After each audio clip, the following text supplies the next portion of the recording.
নির্বাচন আর তারকা যেন সমর্থক হয়ে যাচ্ছে। আর এবার দেখাবো ঘাটালের ছবি, যেখানে দুই অভিনেতার লড়াইয়ে সরগরম ঘাটালের রাজনীতির ময়দান। কখনো দেবকে চোর মিথ্যেবাদী বলে আক্রমণ শানিয়েছেন হিরণ, পাল্টা হিরণকে পড়াশুনো করে রাজনীতির ময়দানে প্রচারের পরামর্শ দিচ্ছেন দেব।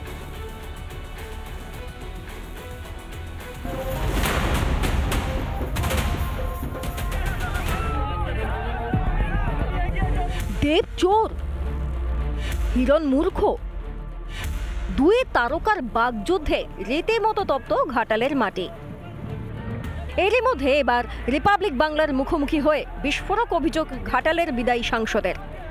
নতুন প্রার্থী এসে অশান্ত করছে ঘাটালের মাটিকে। ঘাটাল 10 বছর ধরে শান্ত ছিল, এখন কোথাও যেন অশান্ত হচ্ছে।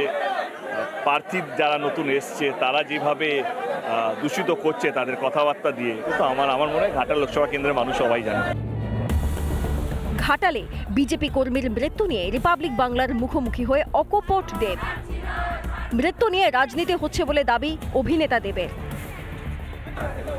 কেউ মারা গেছে, আমার ওনাকে শ্রদ্ধাঞ্জলি, ওনার বাড়ির পরিবারের প্রতি সহানুভূতি। ওনাদের যদি কোনো সাহায্য লাগে আমি এবং আমার দল যতটা পারবো আমরা পাশে থাকবো। অ্যাক্সিডেন্টাল ডেথটাকে পলিটিক্যালি ইউজ করা হয়েছে এবং আমাকে যেভাবে টানা হয়েছে, যেইভাবে ও অভিনয় করে দেখা যায় দেবের দু হাতে কোন দেবের নির্দেশে এইটা হয়েছে, আমার মনে খুব আমরা কোন দিকে যাচ্ছি।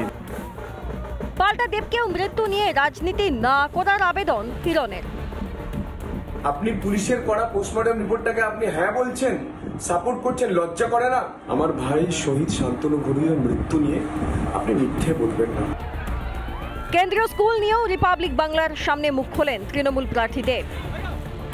হিরণ দাবি করছে কেন্দ্রীয় স্কুলের জন্য রাজ্য কোনো প্রজেক্টই জমা দেয়নি, অথচ দেব বারবার সংসদে দাবি করে এসেছে বা কেন্দ্রীয় স্কুলের দাবি করে এসেছে। আমার মনে হয় হিরণ নিজের মতো করে প্রশ্ন করে, তার কোনো ঐতিহ্য থাকে না। ও আবার বলছি কোনো পড়াশোনা না করে প্রশ্ন করে। কিন্তু স্কুলের জন্য রাজ্য নাকি কেন্দ্রের কাছে আবেদনই পাঠায়নি দাবি করেন বিজেপি প্রার্থী হিরণ। রাজ্য থেকে কোনো প্রকল্পই জমা দেয়নি, উনি প্রশ্ন করছেন কেন্দ্রকে কেন কেন্দ্রীয় বিদ্যালয় হয়নি। তবে সাংসদকে বলুন যে কিভাবে প্রশ্ন করতে হয়, কিভাবে প্রশ্ন করলে অ্যাকচুয়ালি প্রশ্নটা বোঝা যায়, জানেই না। সবকিছুর পরেও নিজের জয় নিয়ে আত্মবিশ্বাসী দেব। দেব কি এবারে ঘাটালে জিতবে সেটা ঘাটালে মানুষ বলবে। আমার মনে হয় যেটা তো আমি যদি ভাবি কিন্তু জিতবো না, সেটা খুব হয় না কি ভুলভাল হবে। আমার মনে হয় যে ঘাটালের রায় এবারে দেবের প্রতি থাকবে।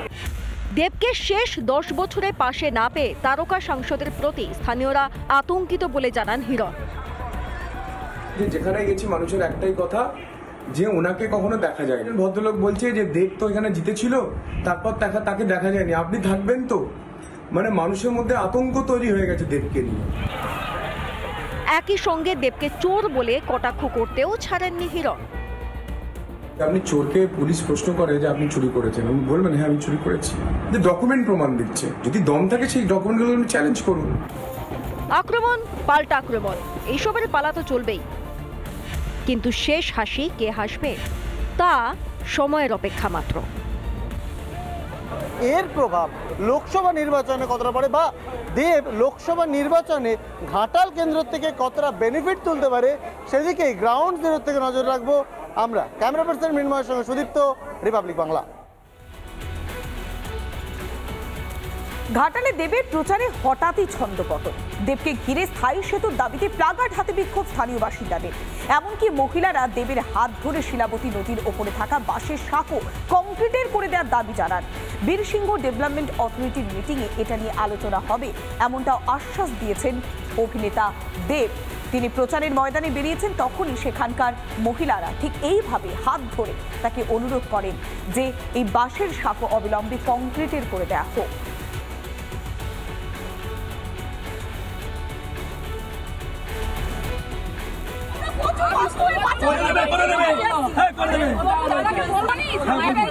সামনে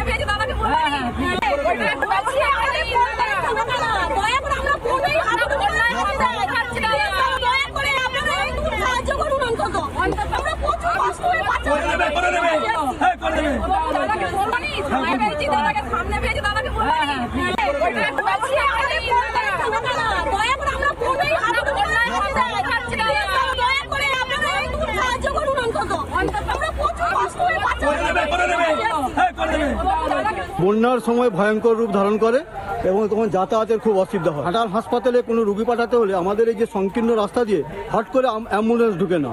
তাই আমাদের সবার দাবি যে এইটি সাঁকো মানে বাঁশের সাঁকোর পরিবর্তে যাতে একটা স্থায়ী কংক্রিটের সাঁকো করা যায়, সেই জন্য আমরা দীপক অধিকারী মহাশয়ের কাছে আমরা আবেদন রাখি।